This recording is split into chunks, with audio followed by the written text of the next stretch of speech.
The Mike Wagner Show is powered by Sonic Web Studios. Hi, this is Mia Mosinzia, also known as Mia No Time for Love. Check out my latest book, Missing, available in print and ebook formats on Amazon. It's now time for the Mike Wagner Show, powered by Sonic Web Studios. Visit online at sonicwebstudios.com for all your needs. The Mike Wagner Show can be heard on Spreaker, Spotify, iHeartradio, YouTube, iTunes, Anchor FM, Radio Public, and the MikeWagnerShow.com. Mike brings you great guests and interesting people from all across the globe. So sit back, relax, and enjoy another great episode of the Mike Wagner Show.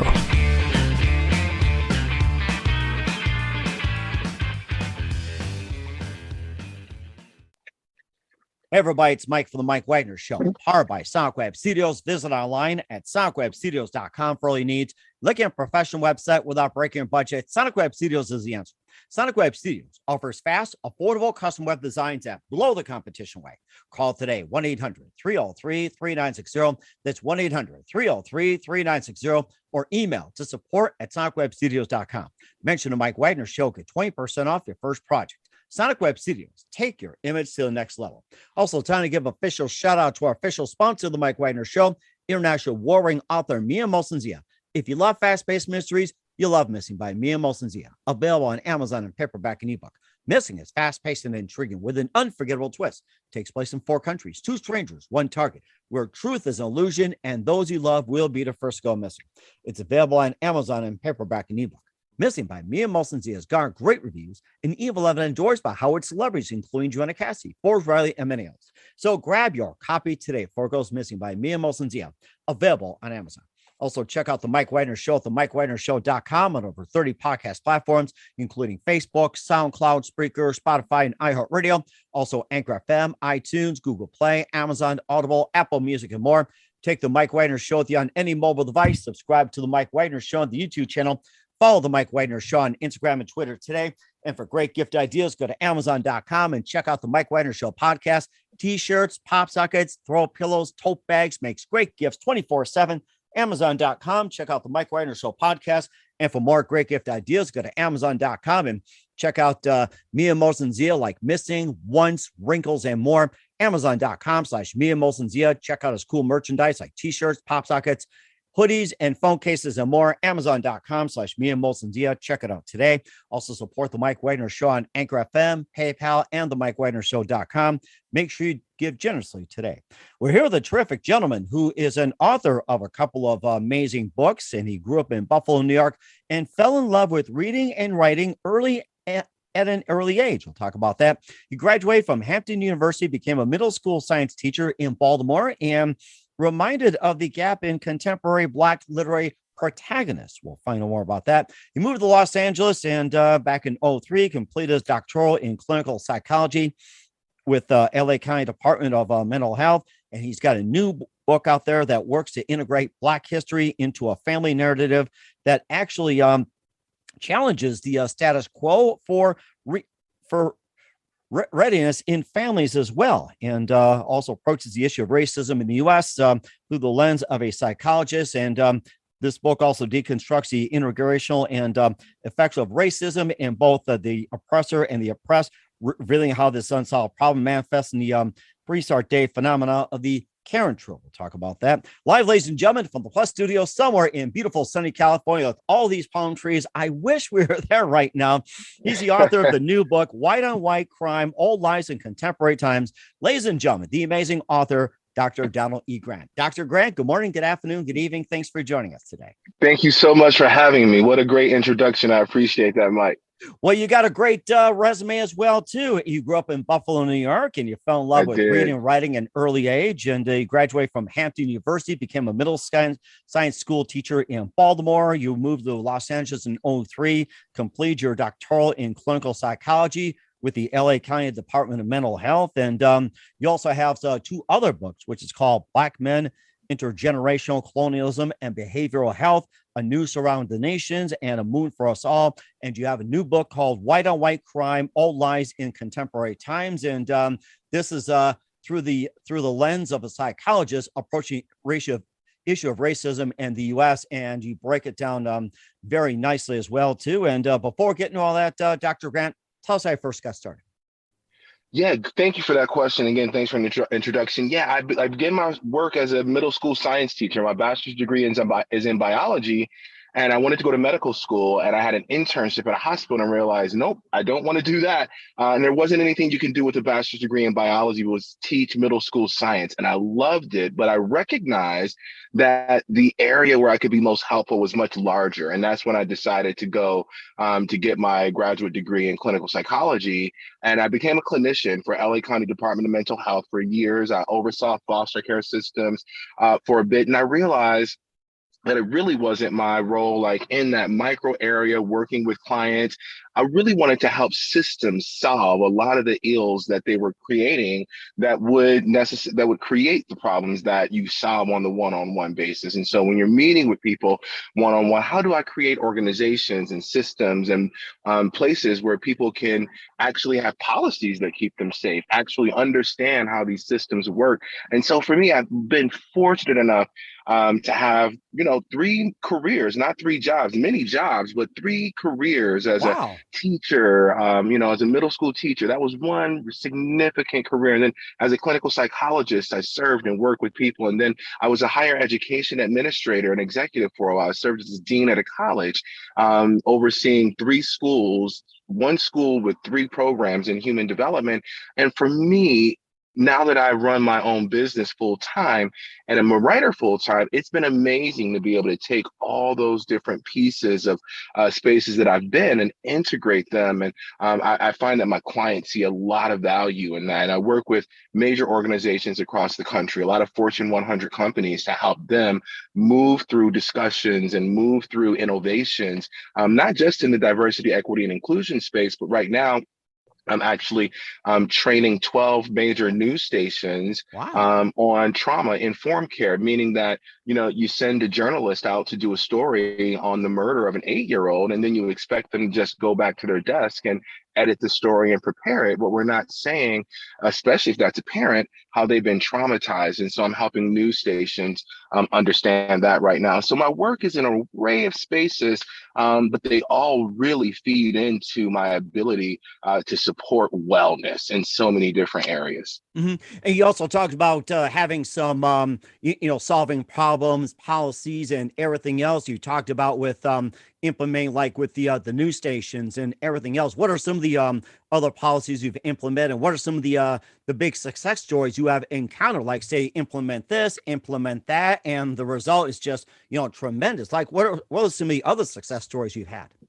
Some amazing work has been done. And I'll tell you, the success has really come from the willingness of the people who I work with to open themselves up. And some of these executives and leaders who say, I don't know what I don't know, and I need you to help me figure this out. And so one major thing that I do is I work with organizations and I tell them, I say, hey, here's what you need after doing listening sessions with their client, with their entire employee base, whether it's 700 people or 200 people, and then moving them into a space where they understand the needs and then activating them. One thing I did was I had to read one organization's entire staff handbook and employee handbook to help them understand that the infrastructure that they needed to reach the goals that they wanted, they didn't have. They needed new HR policies and practices. They needed new recruitment policies and practices. They need to open their pipeline to explore new multicultural groups. And so being able to review a handbook for a major organization and say,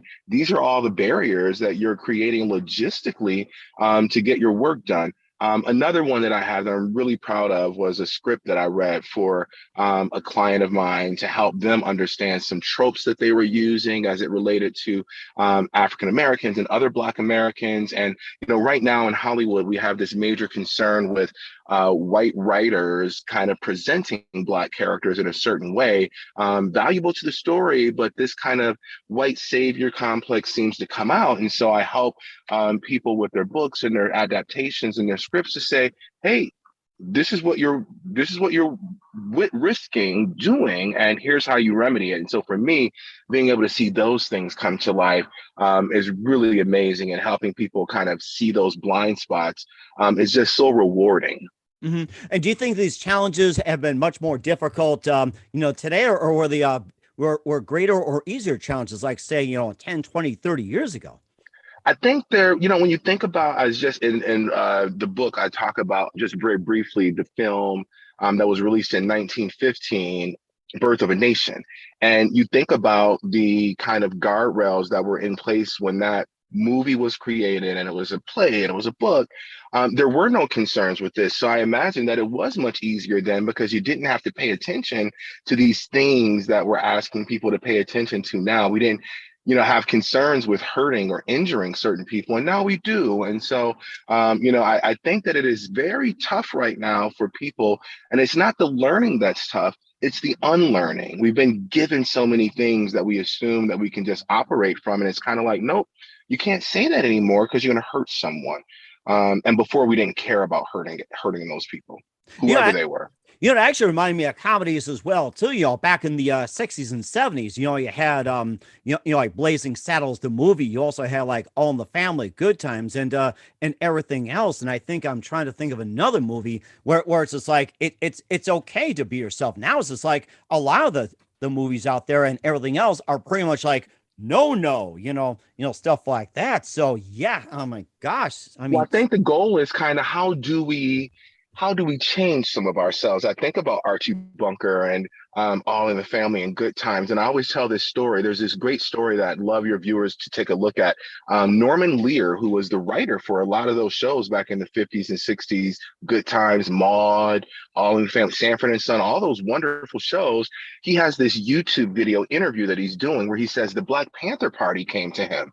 And they said, hey, why is it that every show you have on television with Black characters, why are they all so poor and they're struggling? Sanford and Son was a father and son duo in Watts with a junkyard, and Good Times was this Black family living in the projects in Chicago.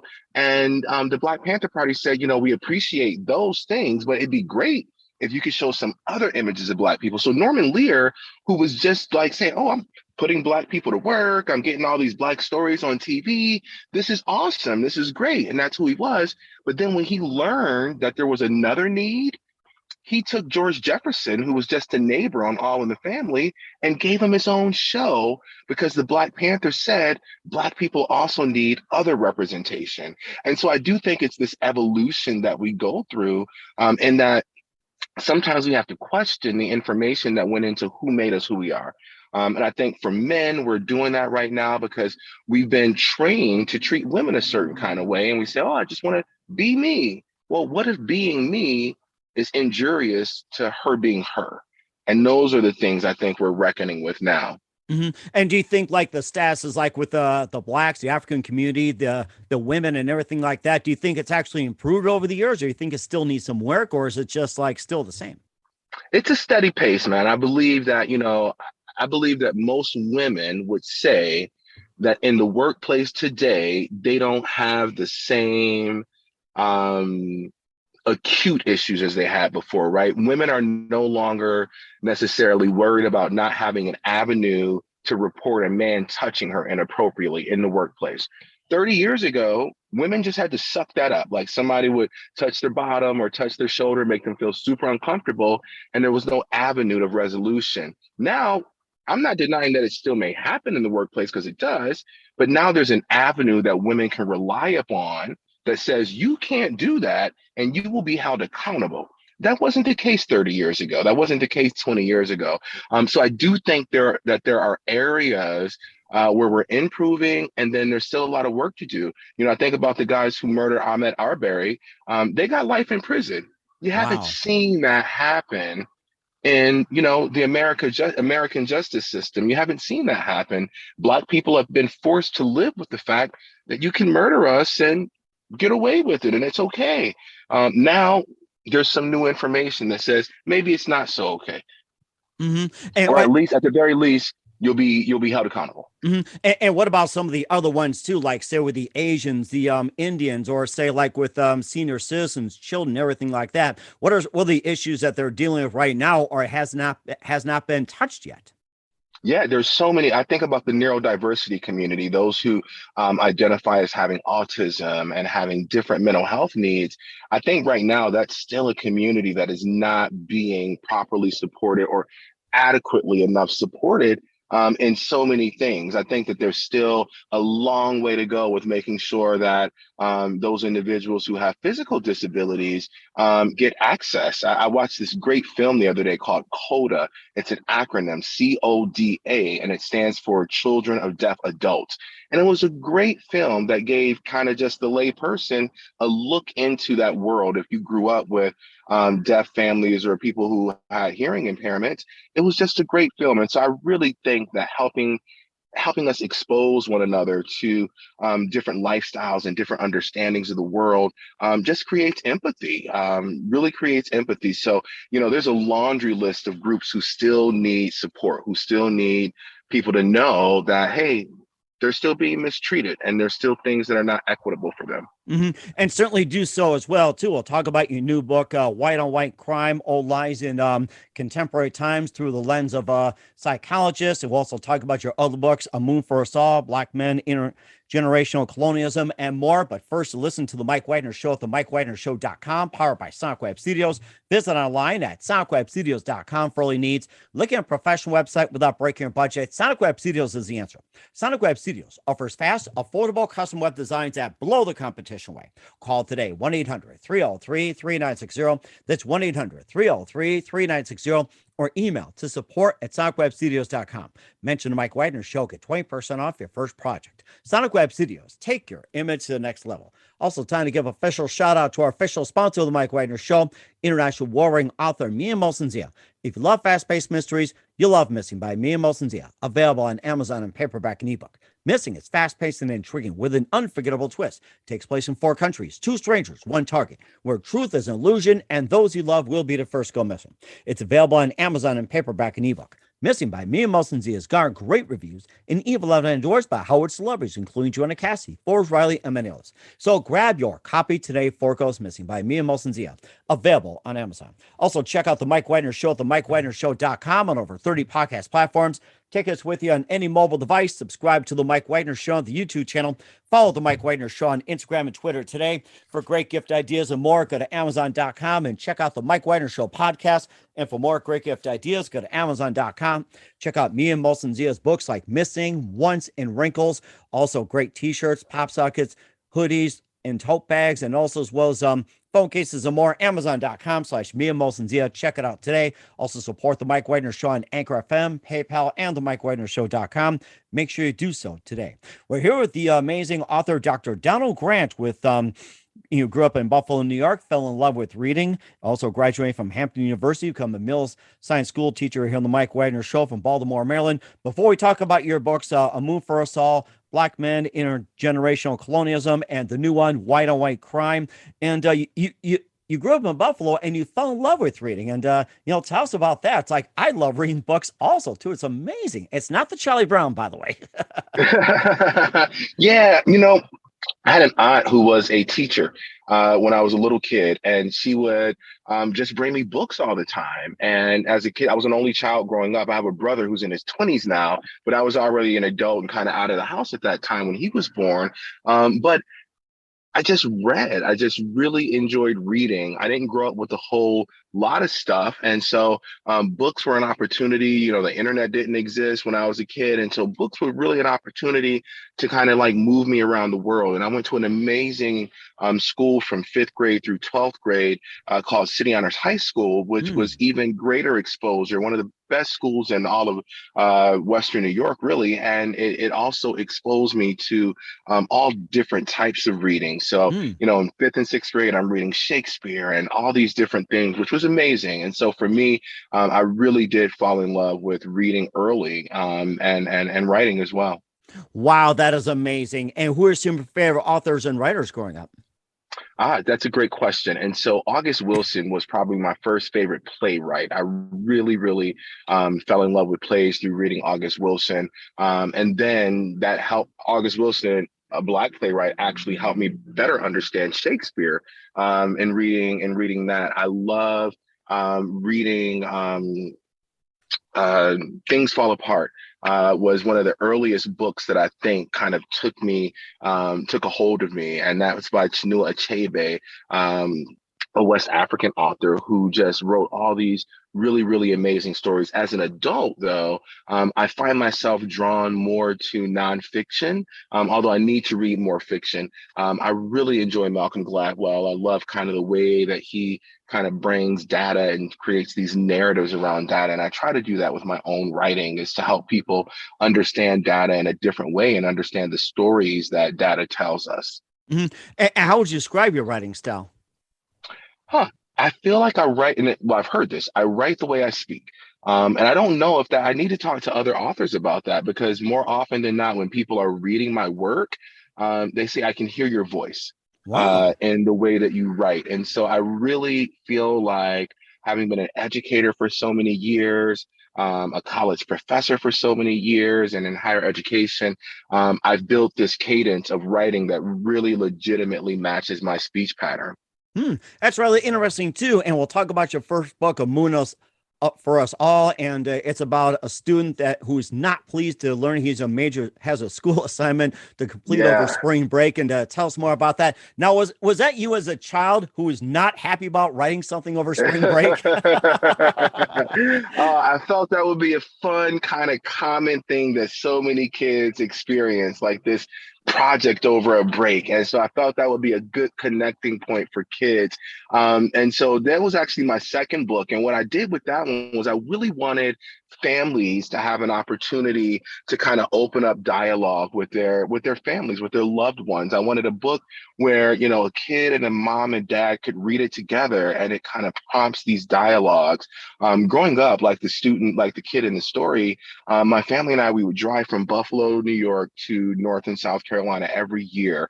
My great grandfather moved his family to Buffalo in the 50s during Jim Crow to escape that, and moved up to work in the steel mills in Buffalo, which was a bustling town during the Great Migration. But they wanted to make sure that we knew our family in the South. And so every year during Easter, we pack up into my great grandpa's van and we drive down. And so I wanted to kind of share that narrative, because there was so many rich opportunities for stories. So much of what I learned about my family happened on those trips. And so I wanted to be able to have people learn about the experiences of Black Americans, learn about Black history, and then hear some really important discussions that happen amongst Black folk in a way that allowed them and invited them to have those conversations themselves. Like, what did the Capitol raid mean? Or how was that discussion had in some Black families? And I write some dialogue about that so that people can use it to really support their own space. And then, it's littered with a lot of Black history facts, but more so in a conversational sense. So I teach people about the murder of Emmett Till, not through talking about it as just kind of this matter of fact manner, but the grandpa lived down the street from Emmett Till's aunt and uncle when he was kidnapped and lynched, and so you're getting it from that perspective. And so I was really excited to be able to create that story for those purposes. Mm-hmm. And also too, I noticed that as well too, that also share stories about where they lived and everything, from Europe to pre-colonial Ghana, Brazil, plantations in Mississippi and everything, and just a little bit about that, and of course the way they live, like in certain parts of the world, even like say Detroit, or say in Birmingham, or you go out to Paris. I had a section over there, or even go out to say like with I'm trying to think, there's like another one. Well, there's all over, so you can just pick a few. So yeah, all over the world. And that's another thing that I want to do, and that's what was related in my first book, was talking about how so many of these things are global issues.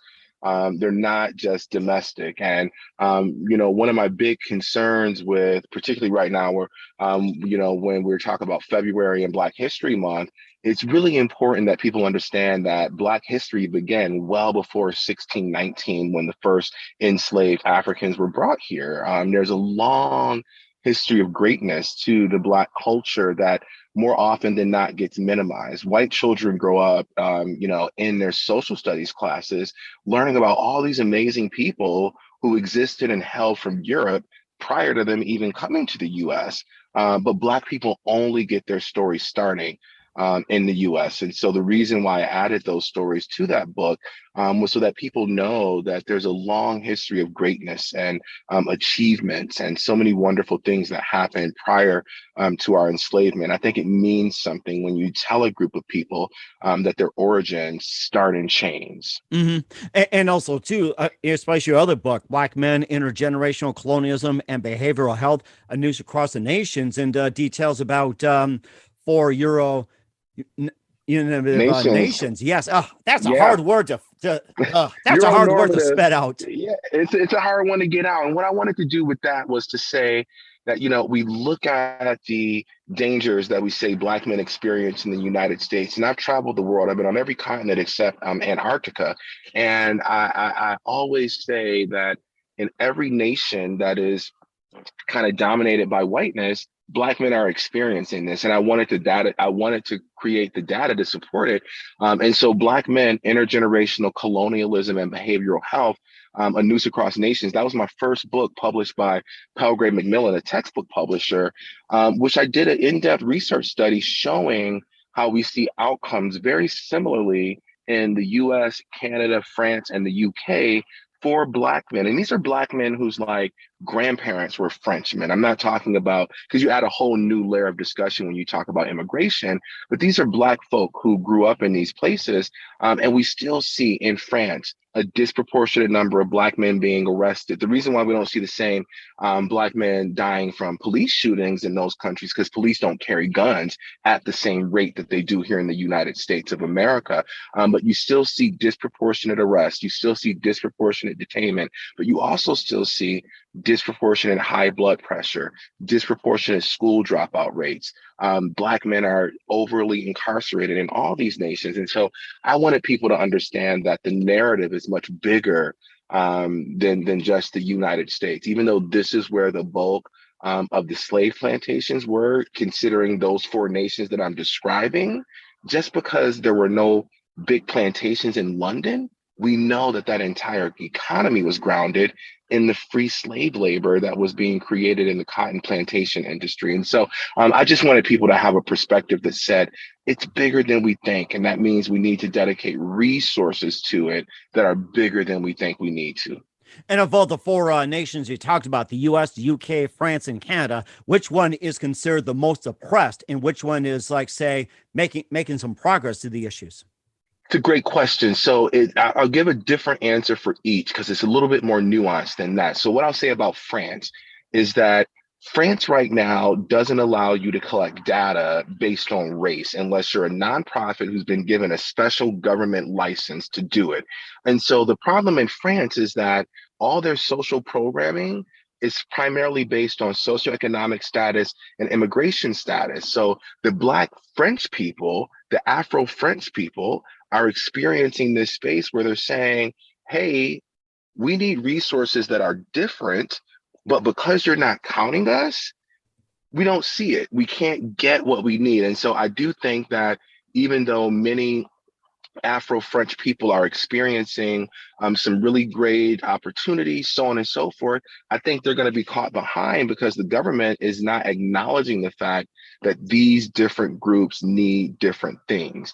As it relates to Afro-Canadians, I think Afro-Canadians, because of their socialized medical system and the acknowledgement of the different things that they may need, I think that they are on their way to some really great spaces. But the problem is that there's still so many concerns with the levels of segregation in Canada, where you got so many people who may grow up and never see a Black person. Even though that's the case here in the US, it's far more exacerbated because of the smaller population of Black folk in Canada. But when you go to Toronto, you don't see that problem. Vancouver, you don't see that problem. And so finally, when we look at Canada, US, France, the UK, the UK, those individuals in the UK have really created a unique Afro-British culture. There's more research. Probably Afro-British culture has the second amount of in-depth research about those individuals there behind the United States of America. And so I think that those people who identify as Afro-British are probably on their way to some of the kind of most important spaces of equity and inclusion that we see. But then you look at the government, and there is no representation in the ways that we have in the United States. And so I feel like in the US, we have more of our voices included in the political development than they do in any of those other nations. But I think some of those other nations have some more opportunities than we have. So I think it's a mixed bag across the board. And if we were able to pull out the best conditions from each of those nations and make sure everybody had them, that would be the winner. But since that's not possible, we'll keep doing what we're doing. And what else can we know about the book, Black Men, Intergenerational Colonialism and Behavioral Health? What else? It's just a wonderful collection of data that really helps to illustrate the importance of these points. It goes across hundreds of thousands of years to talk about evolution and talk about language development. And I just really want people to see it as a cohesive body of knowledge to really advance a really in-depth understanding of what we're seeing today, and an international context. I can't minimize the importance of that international context, because we think that only Black families in America are being oppressed. But when I'm walking around Paris, Black guys are talking to me about the same thing that we're talking about here. Wow. When I'm in the UK, talking about the same thing. I was just in the UK a few years ago doing a presentation in Brighton, which is this small little cool beach town in the UK. And these Black guys were just talking about literally the same conversation that me and my buddies have here. And I speak a little French. And so when I'm there, I'm having this conversation. And so I think a lot of people would be surprised to understand that this is happening internationally. It is rather surprising. And where can we find your first two books at? Amazon, you can get both of them. They're both available pretty much wherever you buy books.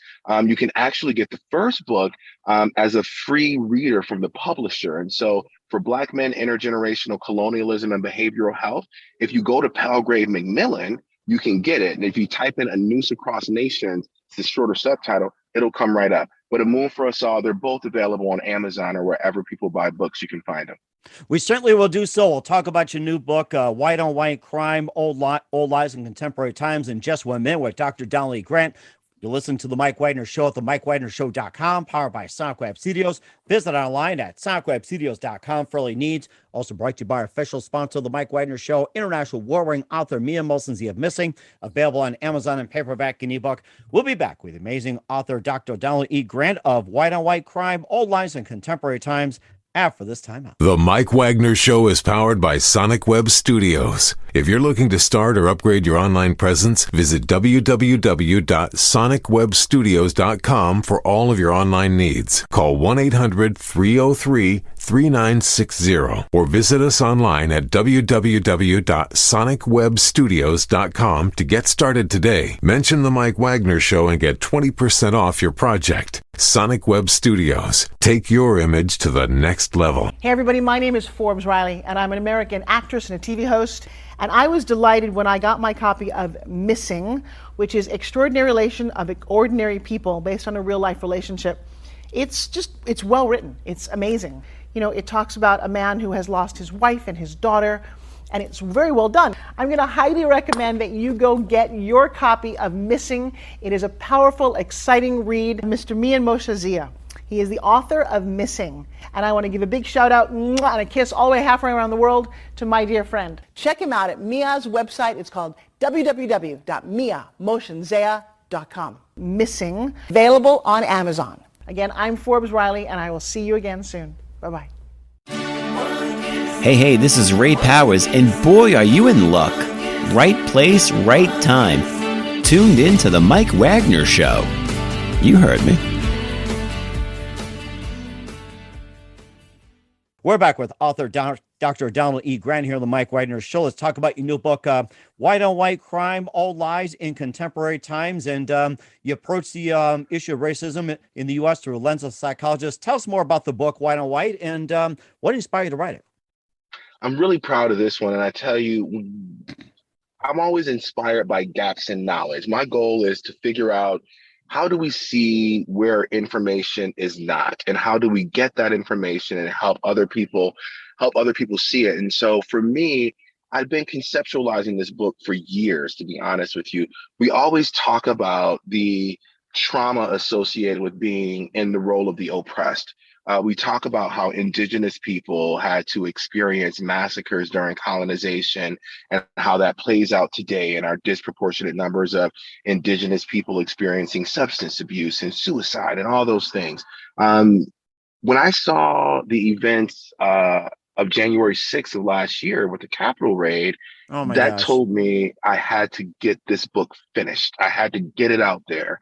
And for me, it said that there's this area of information and knowledge that we're just not paying attention to. And that is the transmission of trauma across generations for white people, because we typically talk through mental health lens as though white is human, as though white is normal. And then anything else, we're like, oh, well, this is that, this is that. And so what I want to do is move away from that kind of foundational superiority ideology that says white is human and begin to talk about white as a cultural group that has experiences that impact their human development, that impact their worldview.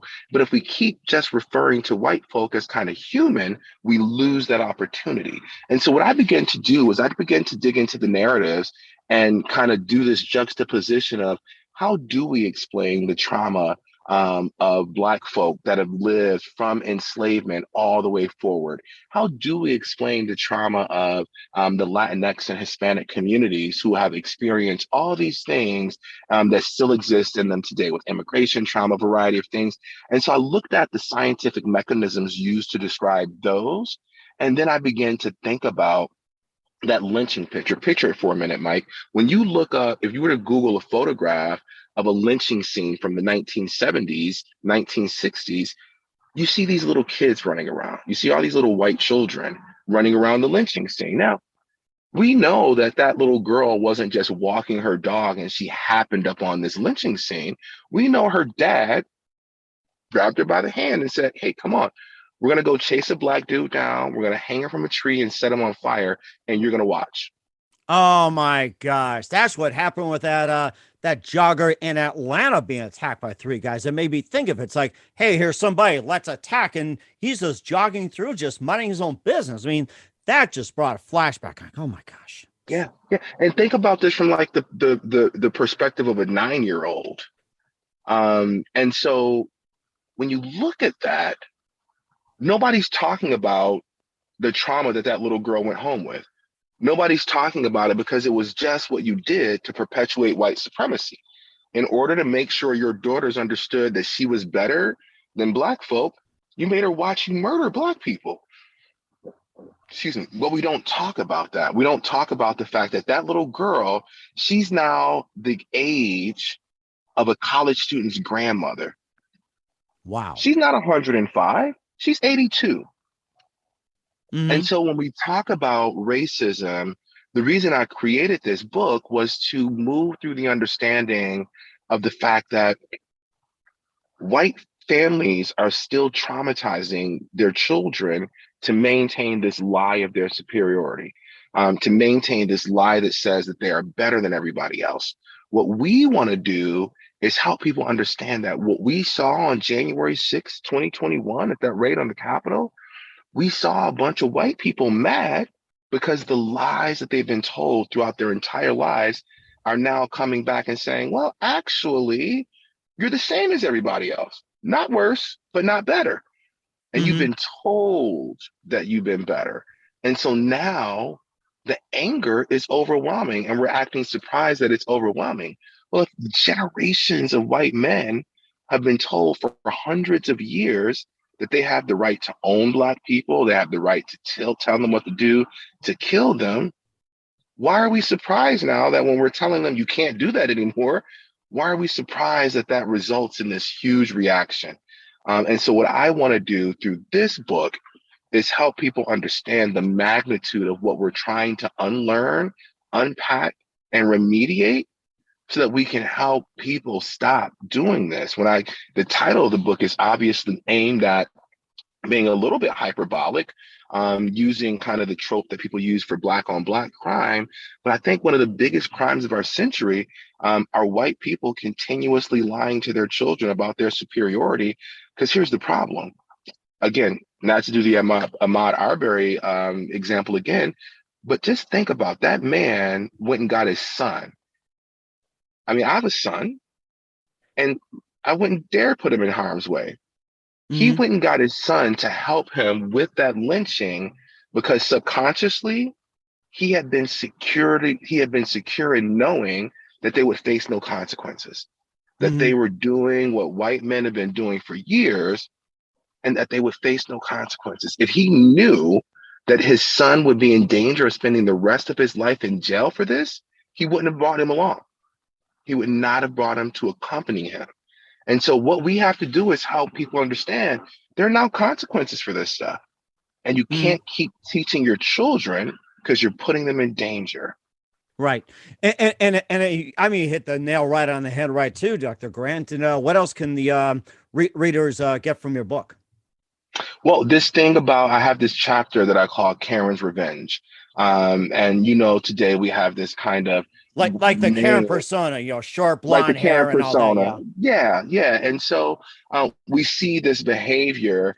And I also think that I write that chapter specifically because we've really minimized the roles that white women have played in the perpetuation of oppression across the globe. And there's this wonderful book, I can't think of the author's name, but it's called They Were Her Property, where she details all the evidence that speaks to white women slave owners that we don't talk enough about. And so in this chapter, I really want people to understand that when we're talking about racism and dismantling it, even though we don't see white women as complicit as they are, we have to start seeing it. White women oftentimes use their power subconsciously to really create dangerous spaces for Black folk. I think about the young girl at Central Park with the bird watcher, and all he did was ask her to put her dog on a leash in an area of the park where dogs are supposed to be on a leash. She called the police on him, saying her life was in danger. Oh my gosh, just because she did not comply regarding a dog? And that's what we see. That's what the evidence is showing me through this historic reflection, is that one of the major roles that white women have played in this is their ability, their knowledge of how they have protections in the world.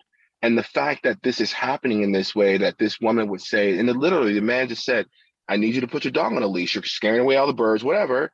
And she literally, you see her make a decision on saying, I'm going to call the police and I'm going to tell them you're threatening me, because she knew she had the power to do so. Unfortunately for her, that power doesn't exist anymore in the same way that it did. So the police came, but she lost her job. She got in trouble.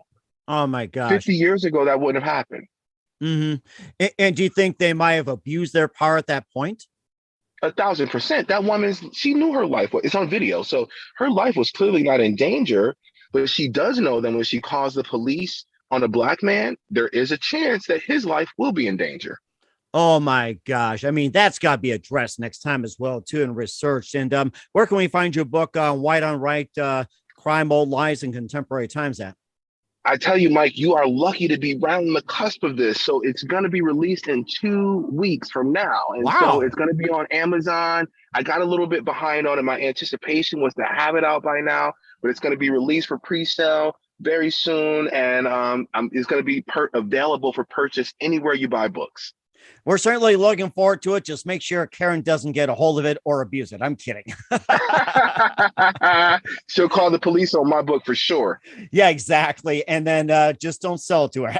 We're here with Dr. Donaldgrant here on the Mike Wagner Show with White on White Crime, Old Lies, and Contemporary Times. Dr. Grant, it's been great having you on. And just a few more things. What else can we expect from you in 2022 and beyond? Well, I'm looking at making this book into a documentary. I know everybody doesn't pick up a book like this and reads it. And so I really want to share this message broadly because it creates safety for so many people. And so making films and making documentaries, creating content is where I really want to go with this, just to, make sure that all learners get access. As a teacher, I had to make sure that I was able to teach to my visual learners, teach to the learners who needed to touch things. And so for me, the work of this is so important. I want to make sure everybody can access it. And I'm sure they will too, thanks to the world of the internet, social media, and everything else. And who do you consider biggest influence in your career? It's a great question. I think early on, Dr. Cornel West was a big influence on me. He and Dr. Henry Louis Gates Jr. have been really influential kind of external people who I don't know them, but I've watched how they moved academically, and they really served a really, really important role for me. But then I think about many of the men and women just in my families. I have one of the highest degrees in my entire family, and I was fortunate enough to have been around really hardworking people all my life, from my dad to my mom to my grandparents. And I think that they really poured a lot into me about the hard work. And so I think they had a huge influence on how I move, who I become, and kind of how I choose what I do in my career. That is so amazing. Just fantastic. And what's the best advice you can give to anybody at this point?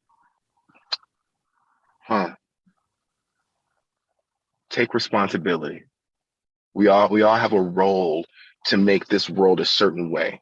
Let's all hold our part of that and take responsibility and do something to fix the stuff that's messed up. And that is so well said. We will do so. Once again, author Dr. Donaldgrant here on the Mike Wagner Show with White on White Crime, Old Lies in Contemporary Times. Dr. Grant, a very big thank you for your time. You've been absolutely amazing. Learned a lot from you. Looking forward to having you again soon. Make sure you keep us up to date. Keep in touch. We'd love to have you back. Once again, tell us about your upcoming projects. What's your website? How do people contact you? Where can people purchase or check out your books? Thank you so much, Mike. It's been such a great time. Such a pleasure talking with you and your great questions. You can follow me on social media at Dr. Grant Jr. On Instagram. You can find my books on Amazon, wherever you shop or wherever else you shop for books. And you can go to my website, mindfultrainingsolutions.com. It's my boutique training and consulting firm where you can reach out to me, connect with me, ask questions, or find out if I can be supportive of some of your business needs. We will certainly do so. Very supportive. Once again, Dr. Grant, a very big thank you for your time. You've been absolutely fantastic. Looking forward to having you again soon. Make sure you keep us up to date. Keep in touch. We'd love to have you back. And we wish you all the very best. You've got a great future ahead of you. Thank you, Mike. I appreciate that. I'll be looking forward to hearing more of your podcast. The Mike Wagner Show is powered by Sonic Web Studios. If you're looking to start or upgrade your online presence, visit www.sonicwebstudios.com for all of your online needs. Call 1-800-303-3960 or visit us online at www.sonicwebstudios.com to get started today. Mention the Mike Wagner Show and get 20% off your project. Sonic Web Studios. Take your image to the next level. Hey everybody, my name is Forbes Riley, and I'm an American actress and a TV host. And I was delighted when I got my copy of Missing, which is Extraordinary Relation of Ordinary People based on a real life relationship. It's well written. It's amazing. You know, it talks about a man who has lost his wife and his daughter, and it's very well done. I'm going to highly recommend that you go get your copy of Missing. It is a powerful, exciting read. Mr. Mian Moshe Zia. He is the author of Missing. And I want to give a big shout out and a kiss all the way halfway around the world to my dear friend. Check him out at Mia's website. It's called www.miamoshenzea.com. Missing, available on Amazon. Again, I'm Forbes Riley, and I will see you again soon. Bye-bye. Thanks for listening to The Mike Wagner Show, powered by Sonic Web Studios. Visit online at sonicwebstudios.com for all your needs. The Mike Wagner Show can be heard on Spreaker, Spotify, iHeartradio, iTunes, YouTube, Anchor FM, Radio Public, and themikewagnershow.com. Please support our program with your donations at themikewagnershow.com. Join us again next time for another great episode of The Mike Wagner Show.